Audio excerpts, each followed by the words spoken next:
ನಮಸ್ತೆ ವೀಕ್ಷಕರೇ, ಯೋಗವನ ಬೆಟ್ಟದ ಮನೆಮದ್ದು ಕಾರ್ಯಕ್ರಮಕ್ಕೆ ತಮಗೆಲ್ಲರಿಗೂ ಆತ್ಮೀಯವಾದ ಸ್ವಾಗತ.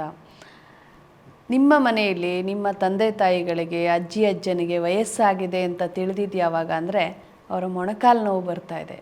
ಎಷ್ಟು ಮೊಣಕಾಲು ನೋವಿದೆ ಅಂದರೆ ಅವ್ರ ಕೆಳಗೆ ಕೂತ್ಕೊಳ್ಳೋಕ್ಕಾಗ್ತಾಯಿಲ್ಲ. ಇಷ್ಟು ವರ್ಷಗಳು ಅವರು ನೆಲದಲ್ಲೇ ಕೂತು ಊಟ ಮಾಡ್ತಿದ್ದವರು ಇವತ್ತು ನೆಲದಲ್ಲಿ ಕೂರಲಿಕ್ಕೆ ಕಷ್ಟಪಡ್ತಿದ್ದಾರೆ. ಅವರಿಗೆ ಇಷ್ಟವಿಲ್ಲದೆ ಇರೋ ಕೆಲಸ ಈ ಒಂದು ಕೆಳಗೆ ಕೂತ್ಕೊಂಡು ಊಟ ಮಾಡದೆ ಟೇಬಲ್ ಮೇಲೆ ಕೂರುವಂಥದ್ದು. ಆದರೂ ಪಾಪ ಈ ಕಷ್ಟದಲ್ಲಿ ಅವರು ಊಟ ಮಾಡ್ತಿದ್ದಾರೆ. ಯಾಕೆ ಹೀಗಾಯಿತು? ಎಲ್ಲೋ ಒಂದು ದೂರದ ಜಾಗಕ್ಕೆ ನಾನು ಜರ್ನಿ ಮಾಡಬೇಕು ಅಂತ ಹೊರಡ್ತಾರೆ. ಮೊಣಕಾಲು ನೋವು ತುಂಬ ತೊಂದರೆ ಕೊಡ್ತಾ ಇದೆ. ಬೆಳಗ್ಗೆ ಸಂಜೆ ಸ್ವಲ್ಪ ಓಡಾಡ್ಕೊಂಡು ಬರ್ತೀನಿ ಅಂತ ಹೋಗ್ತಾರೆ. ಈ ಮೊಣಕಾಲು ನೋವು ಅನ್ನೋದು ಅವ್ರಿಗೆ ವಾಕ್ ಮಾಡಲಿಕ್ಕೂ ಕಷ್ಟ ಕೊಡ್ತಾ ಇದೆ. ವಿಪರೀತ ನೋವಿದೆ. ವೈದ್ಯರ ಹತ್ರ ಹೋದರೆ ಮಂಡಿ ಚಿಪ್ಪು ಸವದಿದೆ, ಅದನ್ನು ರೀಪ್ಲೇಸ್ಮೆಂಟ್ ಮಾಡಬೇಕು ಅಂತ ಹೇಳಿದ್ದಾರೆ. ಈ ವಯಸ್ಸಲ್ಲಿ ಇದನ್ನೆಲ್ಲ ಮಾಡಿದ್ರೆ ಅವ್ರಿಗೆ ಉಪಯೋಗ ಇದೆಯಾ ಅಥವಾ ಏನಾದರೂ ಅಪಾಯ ಆಗುತ್ತಾ? ಹೇಗೋ ಎಲ್ಲೋ ಒಂದು ಕಡೆ ಕೂತಿರೋರನ್ನ ನಾವು ಸಂಪೂರ್ಣ ದೇಹ ತೊಂದರೆ ಆಗಲಿಕ್ಕೆ ಇದೊಂದು ಕಾರಣ ಆಗ್ಬಿಡುತ್ತಾ? ಏನು ಮಾಡಬೇಕು ಗೊತ್ತಾಗ್ತಿಲ್ಲ. ಈ ವಯಸ್ಸಲ್ಲಿ ಇದೆಲ್ಲ ನನಗೆ ಬೇಕಾ ಅನ್ನೋದು ಅವ್ರ ಚಿಂತೆ ಆಗಿದೆ. ಹಾಗಾದರೆ ಯೋಗವನ ಬೆಟ್ಟದಲ್ಲಿ ಏನಾದರೂ ಇದಕ್ಕೆ ಚಿಕಿತ್ಸೆ ಸಿಗ್ಬೋದಾ ಅಂತ ಎಷ್ಟೋ ಜನ ಯೋಚಿಸ್ತಾ ಇರ್ತೀರ. ಖಂಡಿತವಾಗ್ಲೂ ಕೇವಲ ಯೋಗವನ ಬೆಟ್ಟ ಮಾತ್ರ ಅಲ್ಲ, ನಿಮ್ಮ ಮನೆಯಲ್ಲೇ ಚಿಕಿತ್ಸೆ ಇದೆ. ಅದನ್ನು ನೀವು ಮಾಡಿಕೊಳ್ತಾ ತುಂಬ ಅತಿಯಾದ ಸಮಸ್ಯೆ ಇದ್ದರೆ ಯೋಗವನ ಬೆಟ್ಟದ ಚಿಕಿತ್ಸೆನೂ ಕೂಡ ಸಹಾಯಕ್ಕೆ ಪಡ್ಕೊಳ್ಬೋದು.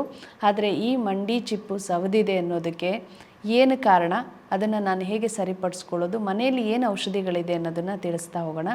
ಇದು ಸವಿಲಿಕೆ ಕಾರಣ ಅಂತ ಹೇಳಿದ್ರೆ ದೇಹದ ಅಶಕ್ತಿ ಅಂತಲೇ ಹೇಳ್ತೀವಿ. ದೇಹದಲ್ಲಿ ಯೂರಿಕ್ ಆ್ಯಸಿಡ್ ಜಾಸ್ತಿ ಆದಾಗ ಮೂಳೆಗಳ ಸವಕಳಿ ಹೆಚ್ಚಾಗುತ್ತೆ. ನಿಮ್ಮ ಮಂಡಿ ಮೂಳೆ ಸೌದಿದೆ ಅನ್ನೋದನ್ನೇನೋ ನೀವು ತಿಳ್ಕೊಂಡಿದ್ದೀರಾ. ಆದರೆ ಮೊಣಕಾಲಿನ ಮೂಳೆ ಸೌದಿದೆ ಅಂದಮೇಲೆ ಇಡೀ ದೇಹ ಏನು ಸೇಫ್ ಆಗಿದೆ ಅಂತ ಯೋಚನೆ ಮಾಡಬೇಡಿ.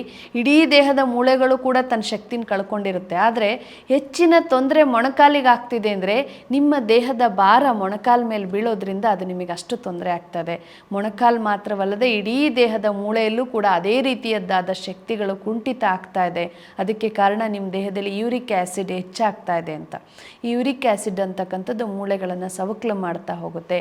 ಅಲ್ಲದೆ ವಾತದೋಷ, ಎಷ್ಟೋ ಜನರು ಈ ಮೊಣಕಾಲಿನ ಮೂಳೆ ಸವದಿದೆ, ಅದನ್ನು ಮಂಡಿ ಚಿಪ್ಸ್ ಚೇಂಜ್ ಮಾಡಬೇಕು ಅಂತ ಹೇಳಿದ್ದಾರೆ ಅಂದರೆ ಅವರ ತೂಕ ದೇಹ ಎತ್ತರದಕ್ಕಿಂತ ಜಾಸ್ತಿ ಇಟ್ಕೊಂಡಿರ್ತಾರೆ, ವೆಯ್ಟ್ ಜಾಸ್ತಿ ಮಾಡ್ಕೊಂಡ್ಬಿಟ್ಟಿರ್ತಾರೆ. ಇದಕ್ಕೆ ಕಾರಣ ವಾತದೋಷ ಅಂತ ಹೇಳ್ತೀವಿ. ಬೊಜ್ಜು ಇರ್ಬೋದು ಅಥವಾ ದೇಹದ ತೂಕ ಹೆಚ್ಚಿಗೆ ಆಗಿರ್ಬೋದು, ದೇಹ ಊತ ಬಂದಿರ್ಬೋದು, ದೇಹದಲ್ಲಿ ನೀರು ತುಂಬಿರ್ಬೋದು. ಇದೆಲ್ಲ ಕಾರಣಗಳ ಜೊತೆಗೆ ವಾತದೋಷ ಅಂತ ಹೇಳ್ತೀವಿ. ರಕ್ತದಲ್ಲಿ ವಾತ ಹೆಚ್ಚಾದಷ್ಟು ಮೈ ಊತ ಬರುತ್ತೆ, ತೂಕ ಜಾಸ್ತಿ ಆಗುತ್ತೆ. ಅದೇ ದೇಹದ ತೂಕ ಮೊಣಕಾಲ ಮೇಲೆ ಬೀಳ್ತಾ ಇದೆ. ಒಂದೆಡೆ ಮೂಳೆ ಸವಕಲಾಗ್ತಾ ಇದೆ, ಇನ್ನೊಂದೆಡೆ ದೇಹದ ತೂಕ ಜಾಸ್ತಿ ಆಗ್ತಾ ಇದೆ. ಸೊ ಇಲ್ಲಿ ನಿಮಗೆ ತೊಂದರೆಯನ್ನು ನೀವು ನೋಡ್ತಾ ಹೋಗ್ತೀರಾ. ವಾತದೋಷ ಕೂಡ ಈ ಒಂದು ಮೊಣಕಾಲಿನ ಮೂಳೆ ಸವಕಲಿಕ್ಕೆ ಒಂದು ಕಾರಣವಾಗ್ತಾ ಹೋಗುತ್ತೆ. ಇನ್ನು ಉಪವಾಸಗಳು ಕೂಡ ಎಷ್ಟೋ ಸಮಸ್ಯೆಗಳನ್ನು ತಂದಿದೆ. ನಿದ್ರಾಹೀನತೆ ಕೂಡ ಮೂಳೆ ಸವಕಲಿಗೆ ಕಾರಣ ಆಗಿದೆ. ಕಾಫಿ ಟೀ ಅಭ್ಯಾಸ ಮೂಳೆ ಸವಕಲಿಗೆ ಕಾರಣವಾಗಿದೆ. ಹಾಲಿನ ಉತ್ಪನ್ನಗಳನ್ನು ಬಿಟ್ಟಿರೋದು ಮುಖ್ಯವಾಗಿ ಕಾರಣವಾಗಿದೆ. ಹಾಲು ತೊಗೊಂಡ್ರೆ ಡಾಕ್ಟ್ರು ಕೊಲೆಸ್ಟ್ರಾಲ್ ಅಂತ ಹೇಳಿದ್ದಾರೆ, ನನಗೆ ಶುಗರ್ ಬಂದುಬಿಟ್ಟಿದೆ ಅದಕ್ಕೆ ತುಪ್ಪ ತಿನ್ನಬಾರ್ದಂತೆ, ಹಾಲು ಕುಡಿಬಾರ್ದು ಅಂತ ಹೇಳಿದ್ದಾರೆ, ಬೆಣ್ಣೆ ತಿನ್ನಬಾರ್ದು ಅಂತ ಹೇಳಿದ್ದಾರೆ. ಇವೆಲ್ಲವನ್ನೂ ಬಿಟ್ಬಿಟ್ಟಿದ್ದೀನಿ. ಇವಾಗ ನಾನು ತಿಂತಾ ಇರೋದು ಬರೀ ರಾಗಿ ಗೋಧಿ ಮಾತ್ರ. ಎಲ್ಲಿಂದ ಇದೆ ಶಕ್ತಿ ನಿಮಗೆ? ನಿಮ್ಮ ಆಹಾರದಲ್ಲಿ ದೇಹದಲ್ಲಿ ಒಂದು ಮೂಳೆಯನ್ನು ಅಥವಾ ಮತ್ತೊಂದು ಯಾವುದೋ ಅಂಗಾಂಗವನ್ನು ನಾವು ಕಾಪಾಡೋಕ್ಕೆ ನಿಂತ್ಕೊಂಡ್ರೆ ಇಡೀ ದೇಹವನ್ನು ಕಾಪಾಡೋದು ಯಾರು ಬರ್ತಾರೆ ನಿಮ್ಮನ್ನು ಕಾಪಾಡಲಿಕ್ಕೆ? ನೀವು ನುಂಗೋ ಮಾತ್ರೆ ನಿಮ್ಮನ್ನು ಕಾಪಾಡುತ್ತೆ ಅಂತ ನೀವು ಅಂದ್ಕೊಂಡಿದ್ದೀರಾ? ಅದು ನಿಜವಾಗ್ಲೂ ನಿಮ್ಮನ್ನು ಕಾಪಾಡೋದಕ್ಕಿಂತ ನೀವು ಒಂದು ಅಂಗಾಂಗದ ಬಗ್ಗೆ ಯೋಚನೆ ಮಾಡ್ತಾ ನುಂಗೋ ಮಾತ್ರೆ ಇಡೀ ಅಂಗಾಂಗಗಳನ್ನೇ ಹಾಳು ಮಾಡಿರುತ್ತೆ ವಿನಃ ನಿಮ್ಗೆ ಯಾವುದೇ ಉಪಯೋಗ ಇರೋದಿಲ್ಲ. ಆದರೆ ಒಂದು ಒಳ್ಳೆಯ ಆಹಾರ ಇಡೀ ದೇಹವನ್ನು ಕಾಪಾಡುತ್ತೆ. ಅಂಥ ಆಹಾರವನ್ನು ನಾವು ಬಿಟ್ಬಿಡ್ತೀವಿ, ಬೇಡದೇ ಇರೋದು ಕಡೆ ಗಮನ ಹರಿಸ್ತಾ ಹೋಗ್ತೀವಿ. ಹಾಗಾಗಿ ಹಾಲಿನ ಉತ್ಪನ್ನಗಳನ್ನು ಇವತ್ತು ಮರಿತಾ ಇರೋದು ಇಲ್ಲಿ ಮುಖ್ಯವಾದ ತಪ್ಪಾಗ್ತಾ ಹೋಗುತ್ತೆ. ಇವೆಲ್ಲವನ್ನು ನೀವು ಸರಿಪಡಿಸ್ಕೊಳ್ತಾ ಹೋದರೆ ಕ್ರಮೇಣ ನಿಮಗೆ ಸ್ವಲ್ಪವಾದರೂ ಶಕ್ತಿ ಸಿಗ್ತಾ ಹೋಗುತ್ತೆ.